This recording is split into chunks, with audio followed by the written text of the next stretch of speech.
नवरात्रि के 9 दिनों में भूल कर भी ना करें। यह 10 काम मां दुर्गा होती हैं, क्रोधित घर में आती हैं, दरिद्रता एवं गरीबी। तो आइए दोस्तों, जानते हैं कि नवरात्रि के दौरान आपको कौन से 10 काम भूल कर भी नहीं करना चाहिए। दोस्तों, मां दुर्गा के 9 रूपों की आराधना का पर्व अर्थात चैत्र नवरात्रि 9 अप्रैल 2024 से शुरू हो रही है। माता की पूजा के लिए 9 दिन बहुत महत्वपूर्ण होते हैं। दोस्तों, रात्रि के दौरान माता रानी को प्रसन्न करने के लिए भक्त जन तरह तरह के उपाय करते हैं। कुछ लोग माता रानी के लिए व्रत एवं उपवास रखते हैं, दान धर्म करते हैं, तो वहीं कुछ लोग माता रानी के लिए यज्ञ तथा हवन करते हैं, तथा कुछ लोग अपने पैरों के वाहन का त्याग करते हैं, अर्थात अपनी मनोकामना की पूर्ति के लिए जूते चप्पल आदि का 9 दिनों तक त्याग करते हैं, जिन्हें करके हम माता रानी के प्रति अपनी श्रद्धा प्रकट करते हैं। परंतु अगर आप इन सब के अलावा यह 10 काम करते हैं तो माता रानी आपसे कभी भी नहीं होगी प्रसन्न और जीवन में आते हैं।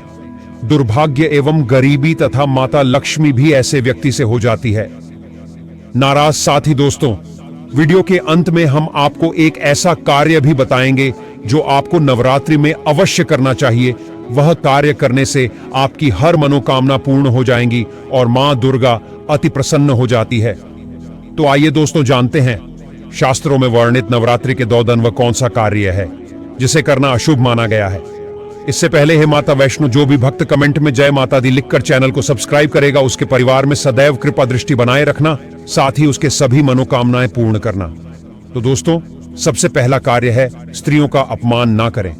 मित्रों, शास्त्रों में कहा जाता है, यत्र नार्यस्तु पूज्यन्ते रमन्ते तत्र देवता यत्र स्तु न पूज्यन्ते सर्वात्र फला क्रिया, अर्थात जहां स्त्रियों की पूजा होती है वहां देवता निवास करते हैं, और जहां स्त्रियों की पूजा नहीं होती है, उनका सम्मान नहीं होता है, वहां किए गए समस्त अच्छे कर्म निष्फल हो जाते हैं।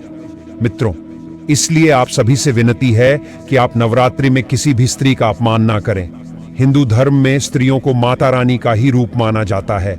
स्त्रियां माता रानी का ही अंश होती है।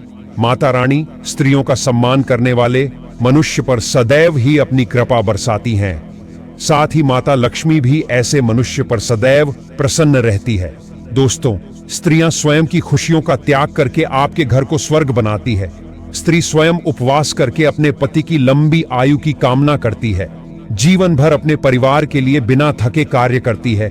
ऐसी पतिव्रता स्त्री का अपमान करना महापाप होता है। जो मनुष्य नवरात्रि में किसी भी स्त्री का अपमान करता है, स्त्रियों की तरफ गलत भावना से देखता है, उससे मां दुर्गा अवश्य ही दंड देती है, और ऐसे व्यक्ति से माता रानी सदैव नाराज रहती हैं।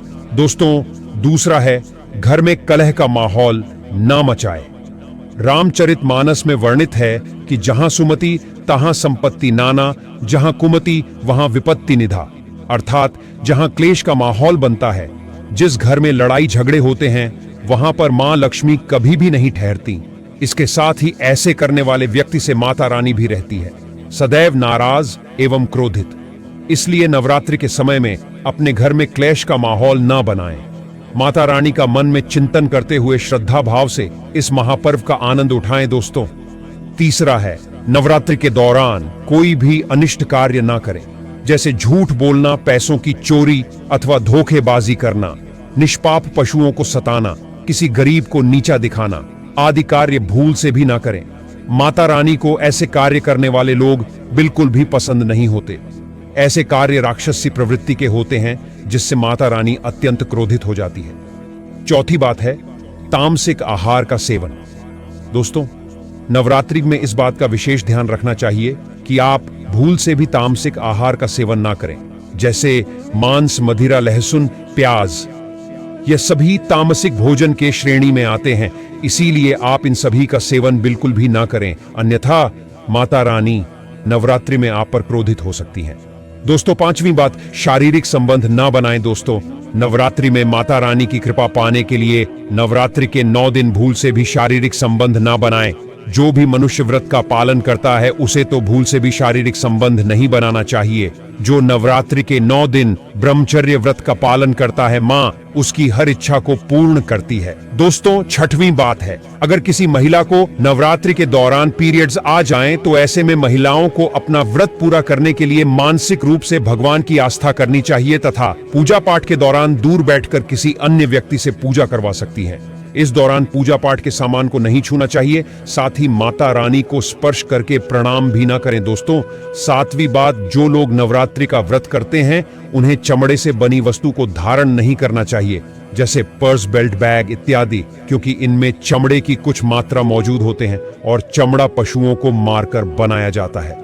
ऐसे में माता रानी को यह सब बिल्कुल भी पसंद नहीं होते तथा इन्हें धारण करने से व्रत का पूर्ण फल प्राप्त नहीं होता। दोस्तों, 8वां है, यदि अगर आप घर के मंदिर में कलश स्थापना किए हैं तो घर को कभी भी अकेला ना छोड़े।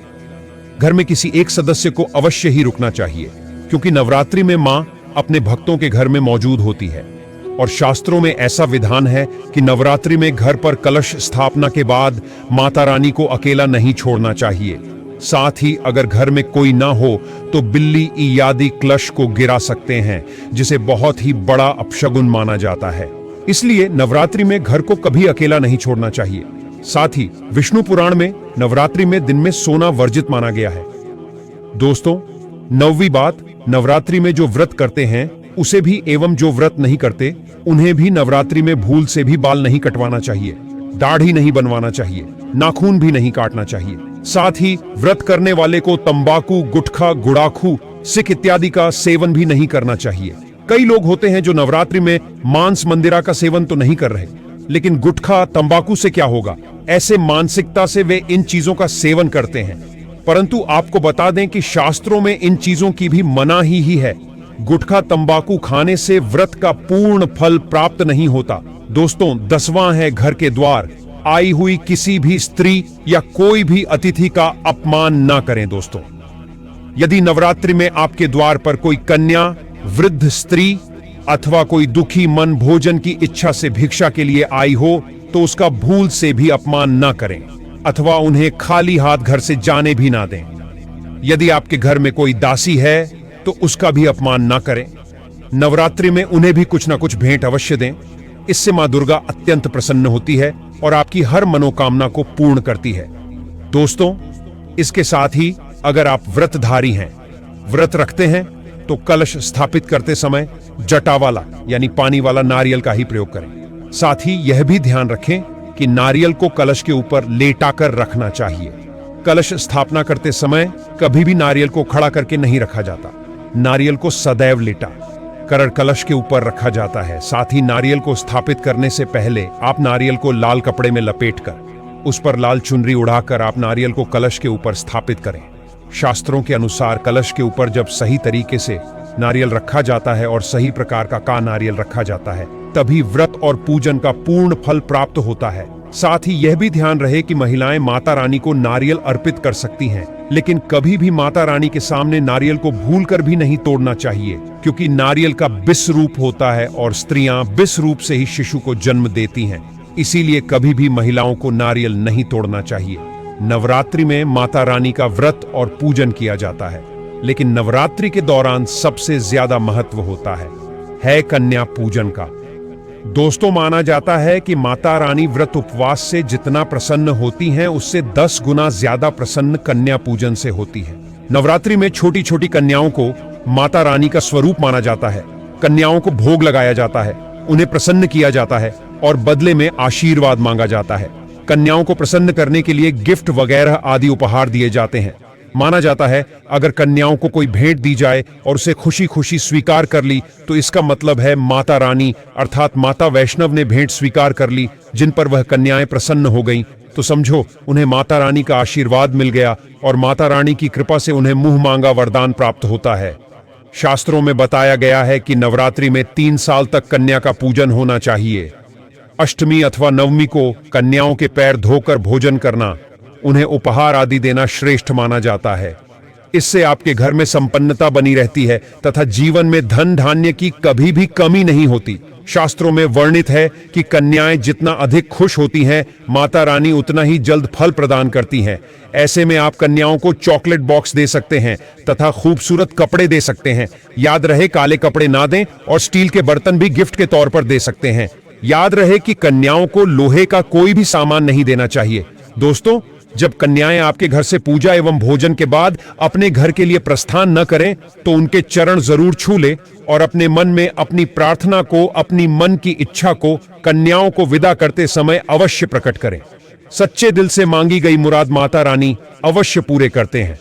प्रिय भक्तों, आज के वीडियो में बस इतना ही। शास्त्रों में वर्णित हमारे द्वारा दी गई जानकारी आपको अच्छी लगी हो तो वीडियो को लाइक अवश्य करें और कमेंट बॉक्स में जय माता दी, हर हर महादेव अवश्य लिखें। जय माता दी।